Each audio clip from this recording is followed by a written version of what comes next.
Good morning. Welcome to Visit Scotland's series of Moment for Change webinars. These are part of a package of support which we have put together for you, the tourism industry, to help you tackle the unprecedented challenge which COVID-19 has presented.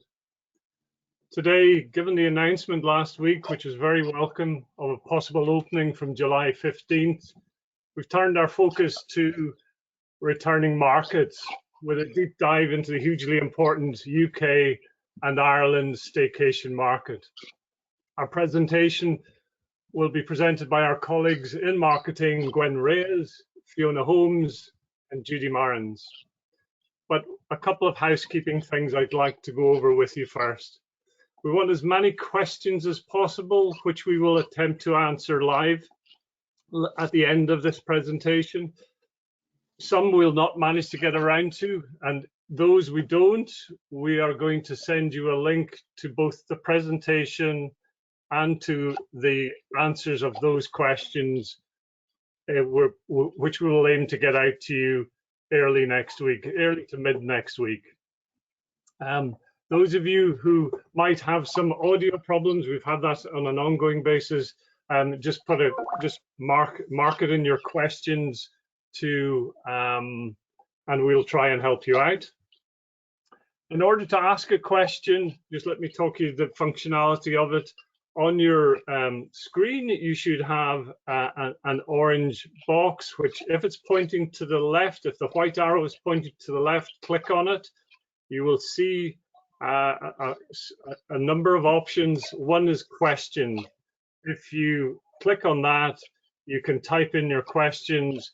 And as I said, we will see those and attempt to answer those as quickly as possible. And again, apologize if we can't get around to them all. We'll get to those as quickly as possible with a return to you on VisitScotland.org. I think that's us for now. If I could hand over to Gwen to start the presentation.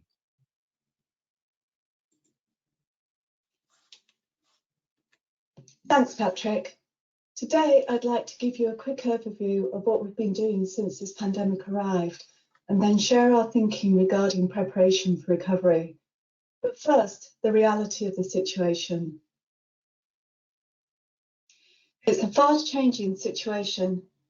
Just last Wednesday, Cabinet Secretary Fergus Ewing advised tourism businesses to prepare for reopening on the 15th of July, and we're expecting further announcements later this week. We're moving at a different pace and with different guidance to the other nations within the UK, meaning that good communications are ever more important. Visit Scotland has been preparing for this situation since April, albeit we did not know exact timings. We are liaising with local councils and communities, destination management groups and sector organisations to understand which areas are ready to welcome visitors.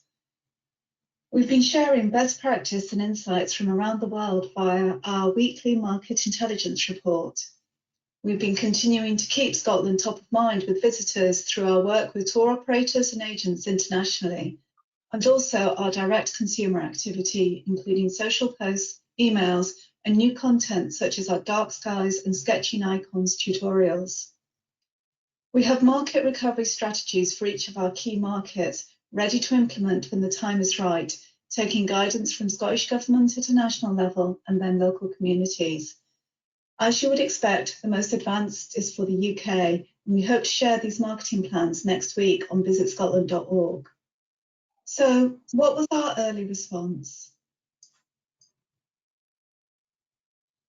Working with Scottish Government and chairing the Scottish Tourism Emergency Response Group, Visit Scotland quickly recognised there would have to be a phased approach to the pandemic, starting with respond and reset when all non-essential travel was prohibited, moving to restart, the phase we're currently in, and looking forward to recovery. During the respond and reset phases, our marketing to potential visitors was very much dream now, travel later, and we developed new web content on VisitScotland.com to include virtual tours of Scotland and ways to enjoy Scotland from your armchair, and the new content I mentioned earlier. As we approached domestic movement, we quickly realised this needed to be broken down into different steps, which I'll take you through now.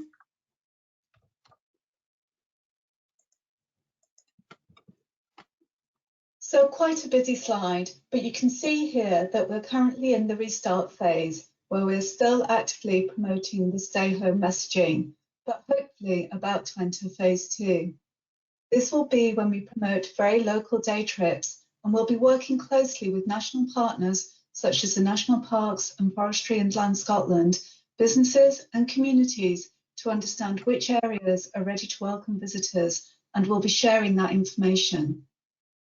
Using platforms such as social media, we can deliver very targeted adverts which we can easily turn on and off and have different messaging for different areas of Scotland.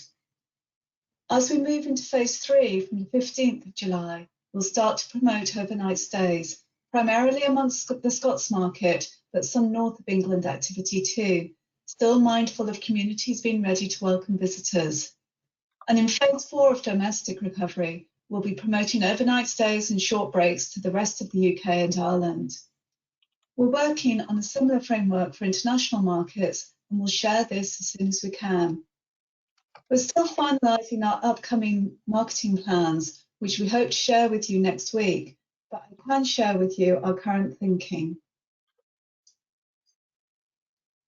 So in phase 2, we are going to proceed very cautiously, using social activities such as Facebook, where we can be highly targeted and turn activity on and off very quickly. We've divided Scotland into 19 geographic groups, and we'll be encouraging Scots to take a day trip within their local area, highlighting places and attractions that we know are ready to welcome visitors, and encouraging visitors to check information before they travel. As we move into phase 3, we will launch a high-profile campaign encouraging Scots and people living in North England to travel local to make a big difference. Spanning the summer into autumn, this activity will use a mix of TV, radio, digital and social channels to inspire visitors to holiday at home. And finally, in phase 4, as we're confident that areas can cope and we're not seeing any second spikes, we'll expand this to the rest of the UK and Ireland. Throughout, we'll be working with industry and travel partners to extend messaging and awareness wherever possible to maximise impact. So as you can see, we're taking a phased approach, and activity and timings will evolve as we monitor the situation, but all information will be shared on VisitScotland.org. And now, to give you more information on our overnight visitors, I'd like to hand over to Fiona Holmes, our UK Marketing Manager, to share her knowledge of the importance of the domestic visitor. Thanks, Gwen. The domestic market will be the first to recover when travel restrictions begin to ease. So I'm going to share what we know about the Scots and GB overnight visitors and what some of the latest research is telling us about their future travel intentions. To highlight the importance of the GB market, in 2019, 80% of all overnight trips and 56% of all overnight spend in Scotland was by residents of Great Britain. This equates to 13.8 million trips and £3.2 billion in spend last year. To put this into perspective, the USA is our largest international market, and included with Canada as North America, accounted for 761,000 visits and £809 million in spend last year.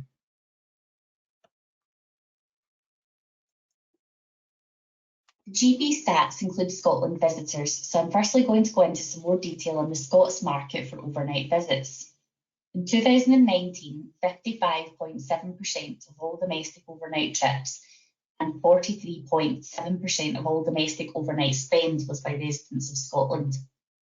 This equates to 7.7 million overnight trips and £1.4 billion in spend by Scots overnight visitors last year. So what do we know about the Scots overnight visitor? These stats are taken from the Great Britain Tourism Survey for 2019, so it's looking at the profile pre-COVID, but interesting to consider elements that may be strengthened given the current circumstances.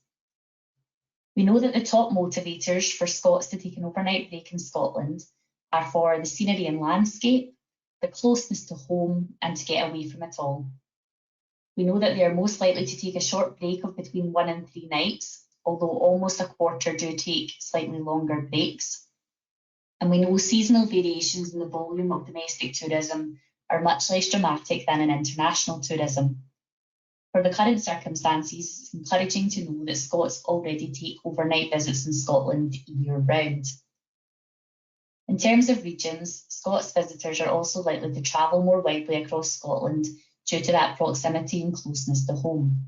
And we also know that car is the most popular mode of transport. We've heard a bit about what our insights tell us about the Scots audience.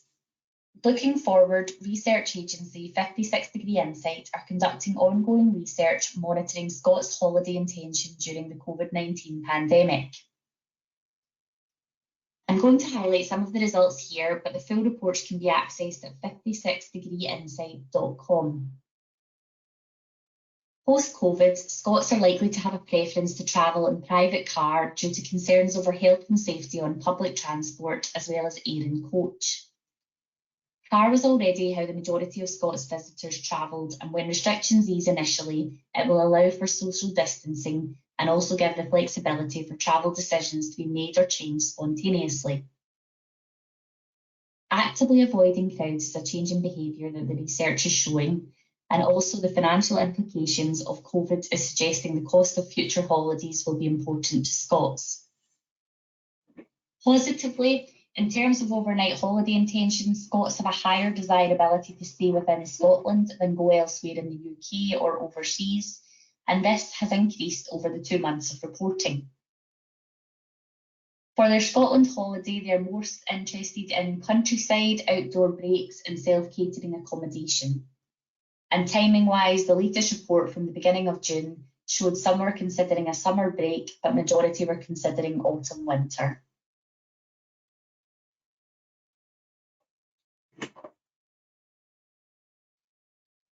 I've shared some insight into what we know about Scottish visitors and their intentions post-COVID.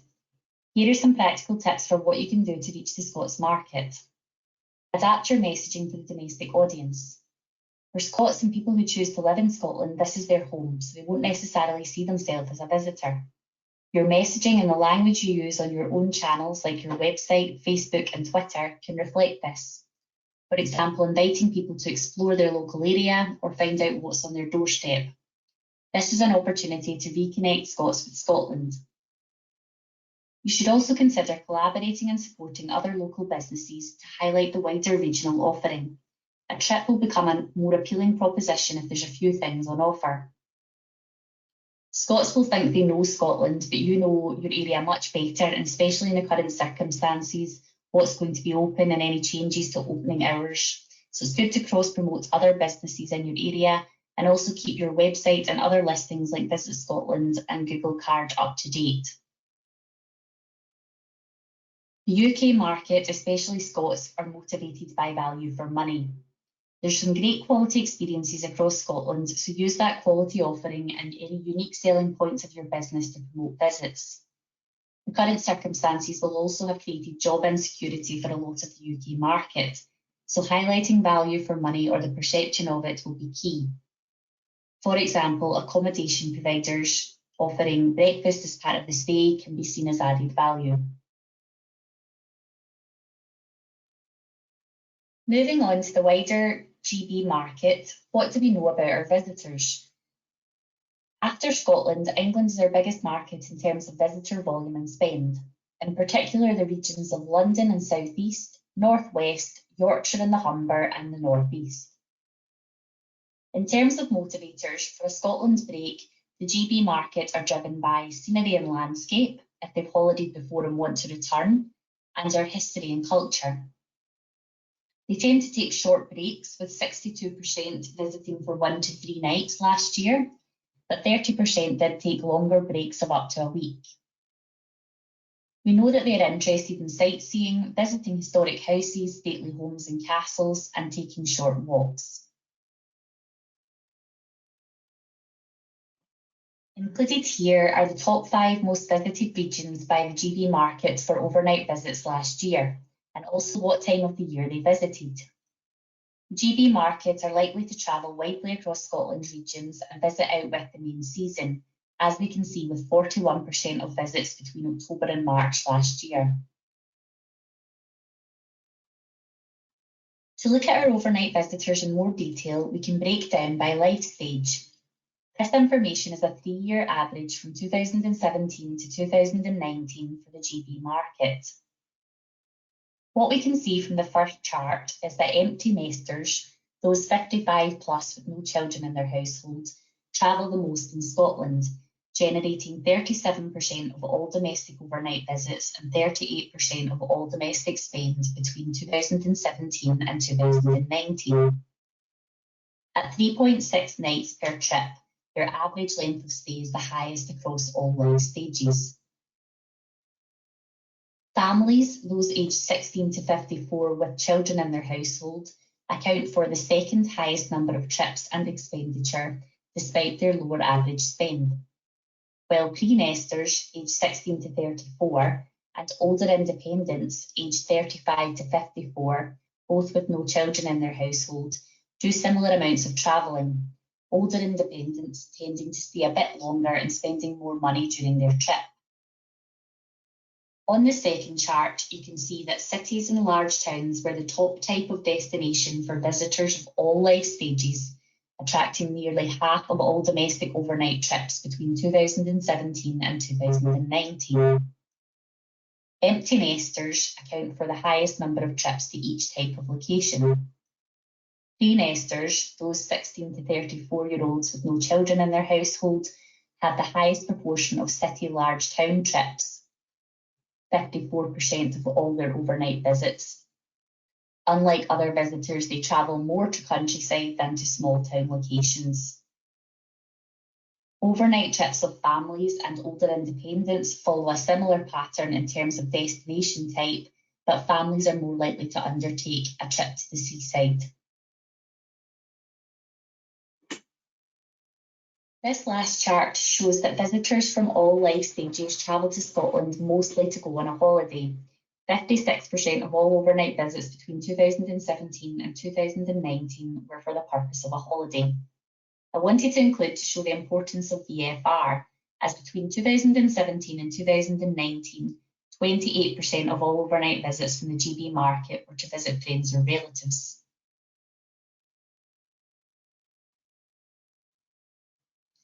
The National Tourist Boards of Great Britain have commissioned a weekly tracking survey to understand domestic intent to take short breaks and holidays, with particular focus around the current barriers and concerns around travel and how these will evolve over time.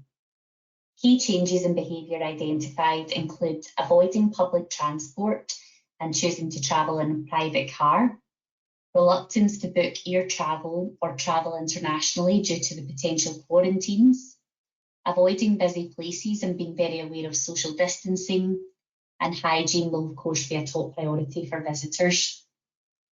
In terms of intentions for staycations, confidence in taking a UK short break is increasing from July onwards. Between the first and second week of reporting, there was a rise in proportion of adults expecting to take a domestic short break or holiday by September, which is a positive sign, but the majority of confidence for trips is still next year. Positive news is that Scotland is the second most popular domestic destination behind South West England, and rural locations are most popular in terms of intention to visit, but urban locations aren't too far behind, likely influenced by the VFR market.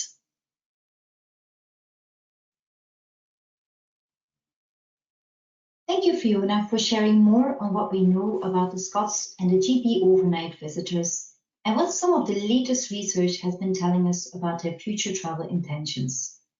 I will now take you through the UK segments and how you can reach them, and will end my part with the Irish audience. On the following slides, I will be telling a bit more on the UK core target audiences and also some advice on how to better reach out to them on your own channels like your website, but also in your daily activities.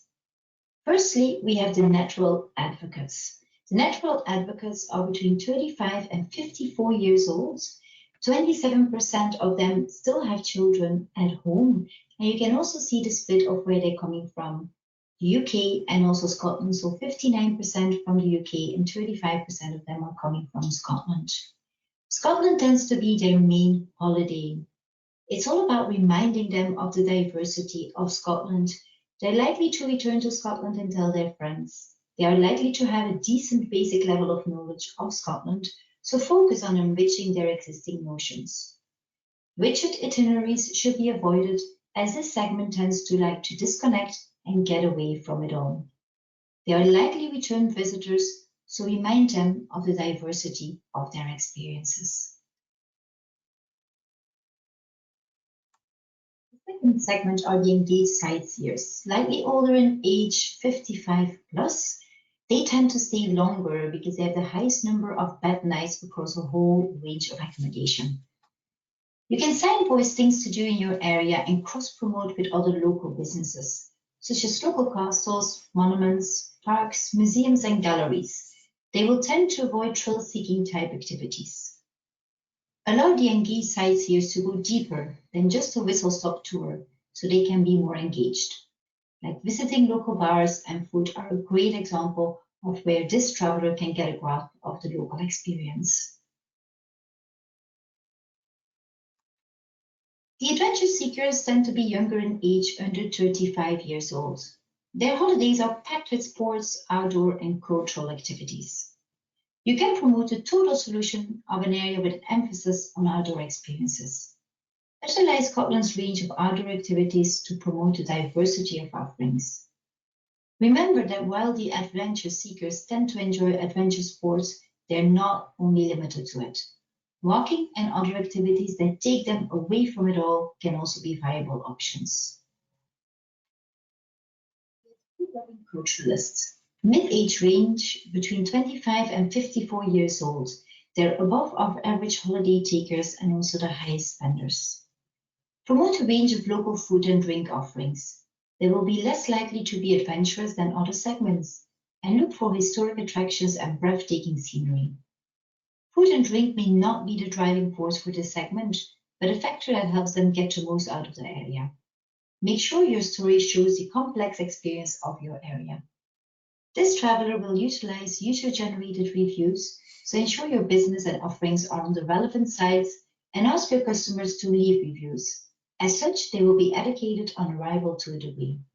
You can take this opportunity to add to their knowledge. And as the last one, we have the curious travelers. Again, mid-age range between 25 and 44 years old.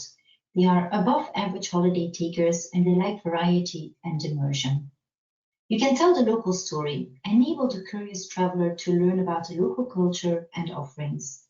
This traveler is likely to be looking for local immersion, so offer them something off the beaten trail to pique interest.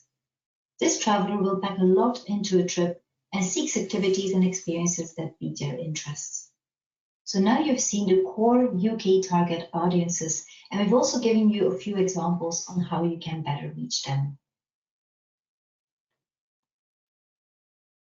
Moving on to the tips on reaching each of the UK audience segments, here are some other key takeaways for the GB market. First of all, it's all about highlighting family experiences. As you saw, families are part of each of the 5 key audience segments. Nearly 1/3 of all UK overnight breaks are by families. We would encourage you to promote any new activities, unusual experiences, or only in Scotland things to do that offer the opportunity to create a defining family memory. As Fiona mentioned before, it's all about promoting your own business, as well as attractions in your surrounding area. You can also use imagery featuring families. Imagery should stress interactivity to maximize appeal to kids. It's not just about visiting and looking, which might be perceived as too passive. Think about touch, try, taste, and how they can get involved. Secondly, dial up that togetherness message. Dial up the key message of the benefits of a holiday, like spending quality time with your family or friends, which is even more important in current circumstances. Share the practical information of your own business by continuing to communicate through your own website, your social media channels like Facebook, Instagram, etc., and via the emails you're sending out to your database in order for you to engage with the UK audience, who will be the first part of returning visitors. Research done by Google is showing that consumers still want brands to engage during lockdown. And the top things they want to hear is what's opening and when, where are the nearby facilities like toilets. This is why we should encourage you to keep practical information up to date and easy to find. Last but not least, your online presence is key. There has been a significant move to an online economy with increased use of online channels. This will impact future consumer journeys, so it's important for you to review and optimize your digital footprint now on your own channels like Facebook.com, Instagram, etc., your listing at VisitScotland.com, your presence at OTAs, etc., and keep them up to date with latest info. With more people online and consuming more media, this is the opportunity to inspire future visits. Now is the time for you to consider what makes your business interesting and identify what is unique in what you are offering. All campaign activities we will be doing within Visit Scotland will be done under the Only in Scotland umbrella, and we would encourage you to tie in your message into our Only in Scotland concept. Experiences which are unique to Scotland, but also experiences made unique because they are being enjoyed in Scotland. You should consider sharing stories around your unique propositions, and this could be by fun facts, imagery, videos, etc. New Visit Scotland recovery assets will be available for you to use, as well as resources like the Digital Media Library.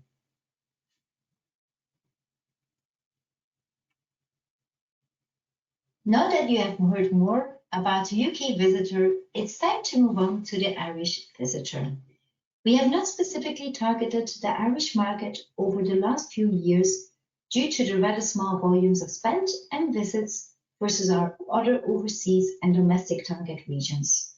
However, COVID-19 presents a unique opportunity to reconnect with past and new visitors from the island of Ireland due to the increase in the desirability of car passenger ferry travel and the desire to reconnect with friends and family after a longer period of lockdown. The VFR, or the Visit Family and Relative segment, accounts for a significant proportion of visits compared to other markets. The cultural affinity lends itself to familiarity, which should be reassuring post-COVID crisis.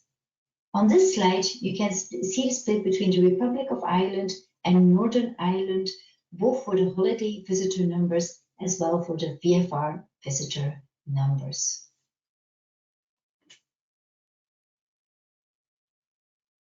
So what do we know about the Irish audience?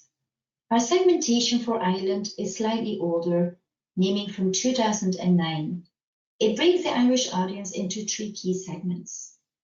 Firstly, we have the busy city dwellers.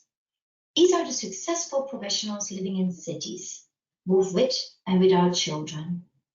They are very familiar with Scotland, and they do like active, fast-paced holidays. They have a tendency towards city breaks with an interest in events, but they also like active outdoor experiences too. And they use a mixture of service and self-service accommodation. Secondly, we have the cautious comfort segment. These are the families market. They are much less familiar with Scotland, and they are looking for tried and tested activities suitable for the whole family. They are more likely to take independent holidays like caravanning, camping, or staying in a self-catering accommodation. The last segment is the well-traveled empty nesters. They don't have any kids at home. They are well-traveled and they do like to go off the beaten track. They travel abroad frequently, but Scotland is a convenient and enjoyable short-break spot.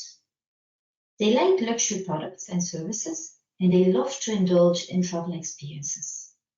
They enjoy historical and cultural sites, food and drink, and activities like golf and short walks. What can you do to reach the Irish market?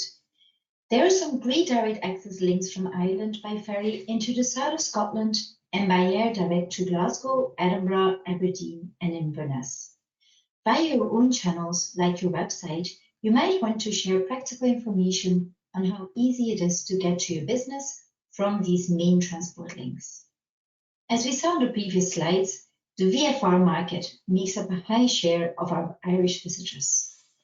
As this is the case, the most frequented Scottish regions are the most densely populated areas around the cities Glasgow, Edinburgh and Aberdeen.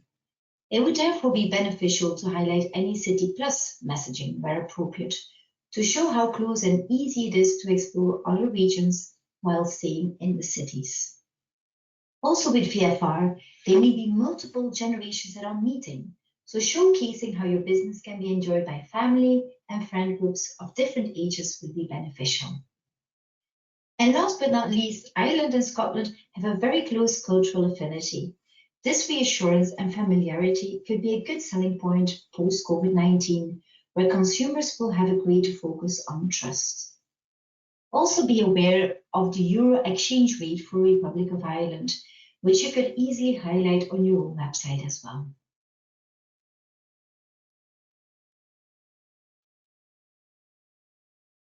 Thank you for listening in to our webinar on how to attract our dearest neighbours from the UK and Ireland. I'm now going to hand over to my colleague Patrick. Thank you.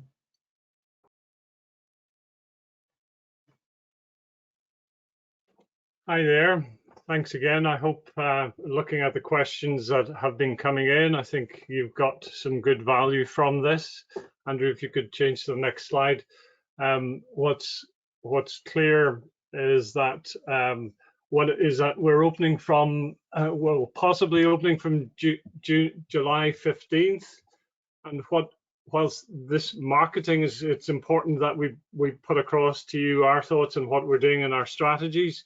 I think there is a significant ask to you as businesses in terms of reassuring our guests. So I'd like to take one of the great takeaways from today. I would like you to think in terms of your own marketing channels, thinking of your Facebook, your website, your emails, and how can you reassure people that how serious you're taking the cleanliness, that they are welcome, and that their safety and security are paramount.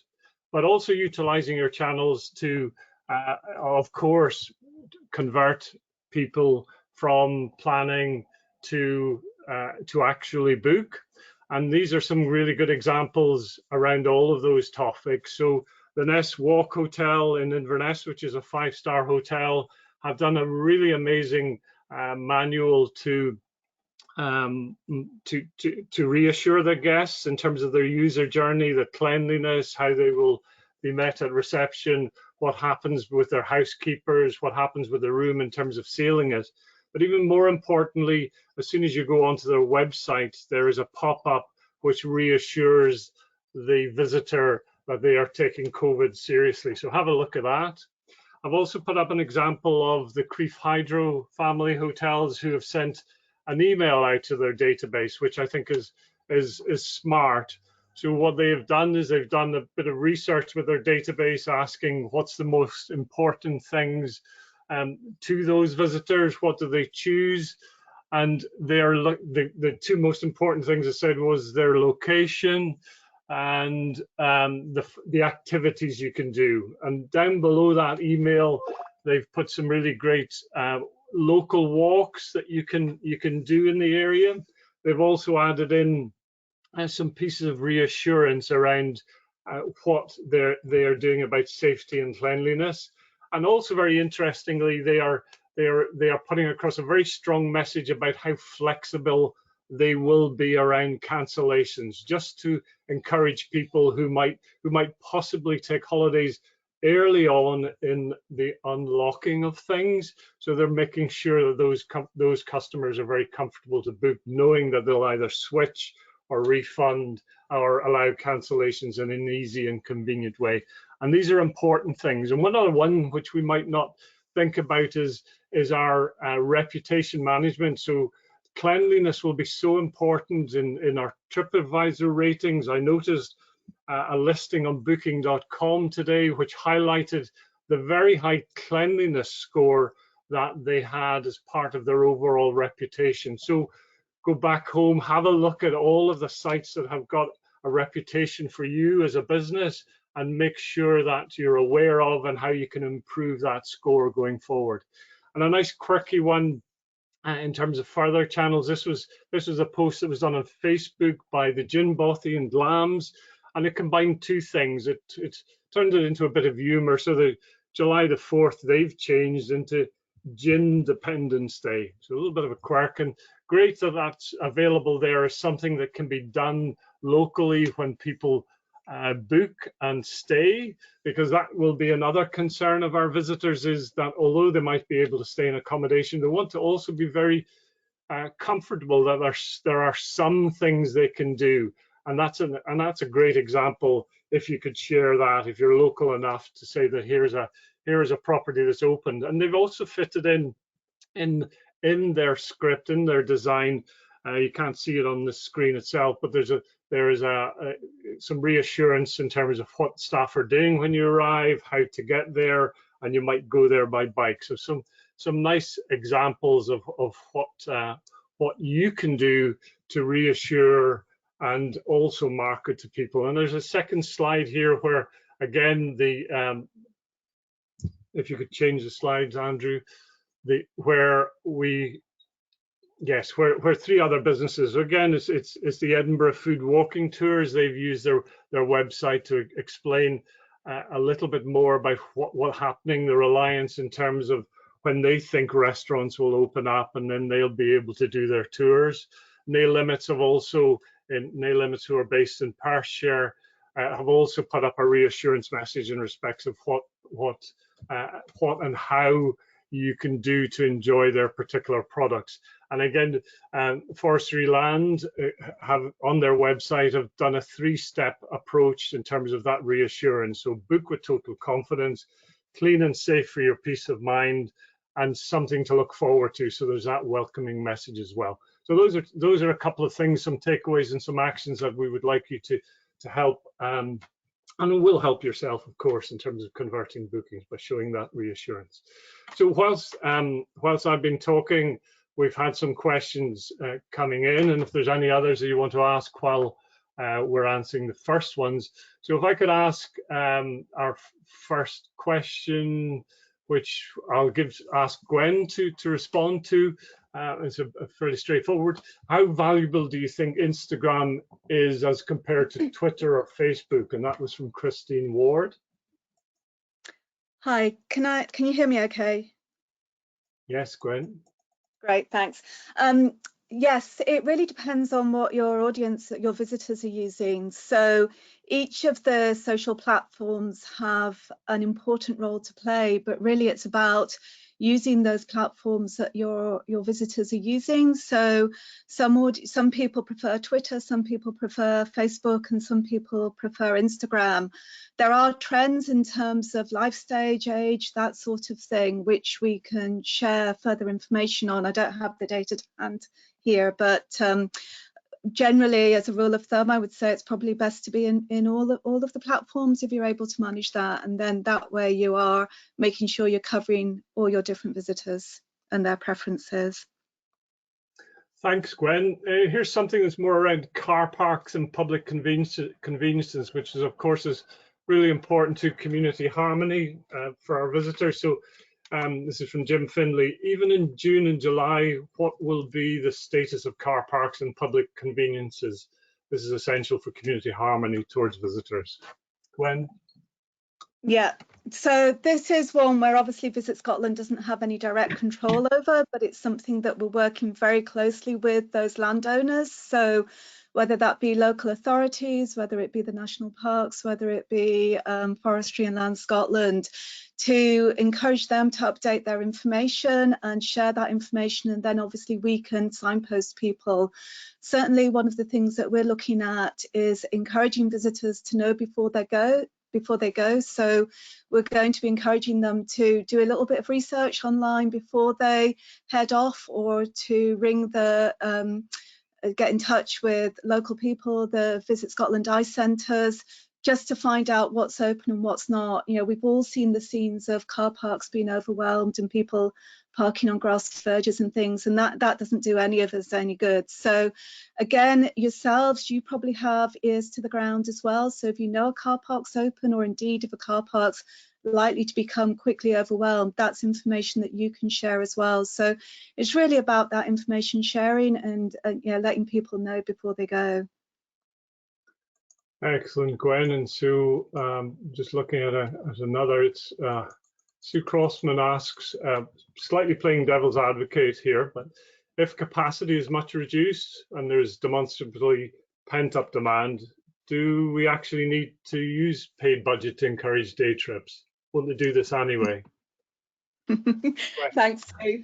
I'll take that one, Patrick. Yeah, so we fully expect Scots particularly will return to their favourite places first and foremost. Clearly, that's what they're going to do.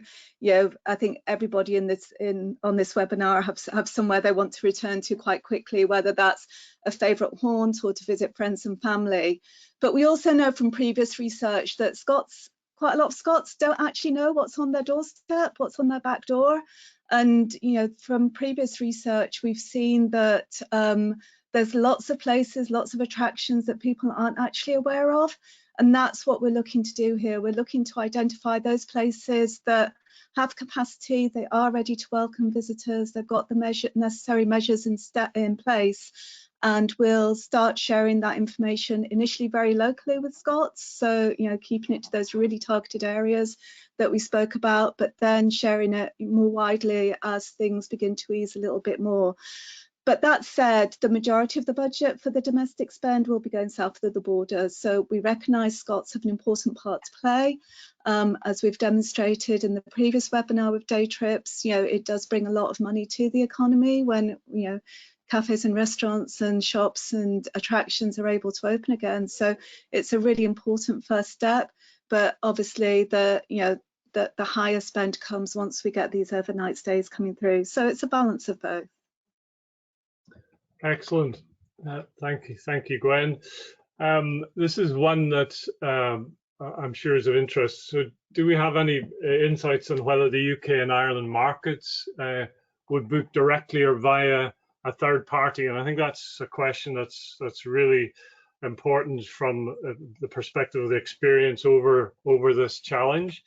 And we have been working with Visit Britain to track customer sentiment in the UK and Ireland.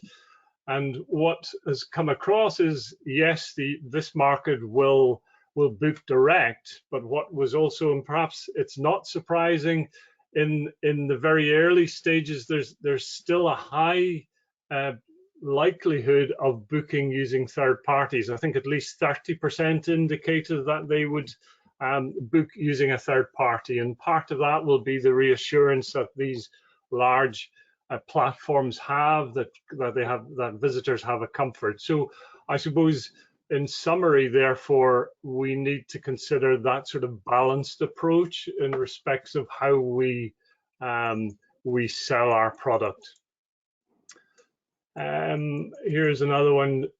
Gwen, I will ask you, so the presentation is useful, thank you, but for those of us who are fully booked by people coming from overseas, we don't know what to do until we are told whether overseas tourists can come to Scotland from 15th of July. Yeah, we've got a lot of sympathy with this one, and you know, it's obviously a great source of frustration all round. So obviously we've got the 14-day quarantine period in place, and that's set by the Westminster government. It's not something that we have devolved control over within the Scottish government even. So we're hopeful that, you know, after this 3-week review period, that will be eased and relaxed, because obviously that's a clear barrier to visitors coming. And you know, we've all read, I'm sure, in the papers about the action that's been taken by some of the airlines in particular, recognizing the challenges that this is bringing to the tourism industry. Unfortunately, we have to follow this sort of national policy. And it's only once we know if the rules have been relaxed that, you know, we'll be able to start welcoming visitors from overseas. all I can recommend is that you communicate with your visitors, your potential visitors, keep those lines of communication open, say we're hopeful that the restrictions will be eased, talk to them about the measures you're putting in place to be COVID safe, talk to them about, talk to your local area about what's going to be open around, to provide that reassurance, so that if the 14-day quarantine does, as we all hope, get removed, that we're then in a position to move quickly when the time comes. Great, thanks again, Gwen. There was, Judy, if you don't mind picking up this, there was a query halfway through the presentation. I think it was that from Gillian Steele, saying that it was interesting again, but seems to suggest that those age 55 and over are not travelling or included. As a cultural historic house, most of our visitors are 55 or above generally. Yes, I can. Thank you, Patrick. Obviously, the key segments we've historically been focusing on are the ones that I mentioned before, so those 5 key core target audiences. And we also know that there will be some shifts based on the change in consumer behavior. One of the segments I was talking about was the engaged sites here, so that's a slightly older one, the 55 plus segment. And we know that a part of them will want to travel again when it is possible. We know a lot of them also have families, so they might want to reunite and go traveling in Scotland or to Scotland. There's also a part of them that is really active and healthy, so they really want to explore that outdoors. And if we're also thinking about that slightly older segment, they will mostly likely not be impacted that much on a financial basis. So again, we're totally not forgetting this older segment, and I think we all need to get used to that new normal. So we can only recommend you to make sure that all your online channels are updated in order to make sure that you keep on targeting them. Again, reminding them that you are open, or you will be open again. And really reinforce them that a break to your place might be really beneficial to reunite with their family or to explore the outdoors, etc. So we're absolutely not forgetting them at all. I hope that answers your question. Thank you. I think finally there's lots of questions, and as I said, the ones that we haven't got around to, we'll certainly post an answer to those on VisitScotland.org, and we'll send you a link next week to that. The last question which I'll respond to myself, was from a person who owns a self-catering property in Scotland but lives in England, and I suppose that question, and they want to get to prepare their property for the opening in July the 15th. That's a question that we've just raised this week. We have asked this of the Scottish Government because there's obviously some restrictions in travel to be able to do that. So at this moment, it's not possible to travel to your property. What I will guarantee you is that I'll come back to you with an answer which gives you some sort of clarity as to how you might be able to organise that start for opening in July 15th. Well, thank you very much, everybody. There is a lot of what we've talked about is about what our marketing insights are, what we're doing as an organization. On our next webinar on June the 25th is around looking at digital fundamentals. It's about getting the basics right, whether that's your email marketing, whether it's looking at your social media, whether that's looking at your reputation, just reviewing your basics with a COVID filter on it, so that you can look at what are the things that you might be able to improve and tweak. And that's if you want to register for that, that's in our events and training section on VisitScotland.org. It's on the 25th of June, and it's at 11 o'clock. And our final slide will be, this is for further information. If you need any help at all, please send an email to business.advice@visitscotland.com. All those other contact names and reasons to contact we'll obviously be posting on the follow-up presentation, which we will do on VisitScotland.org. Thanks again for your time. I hope that's been useful.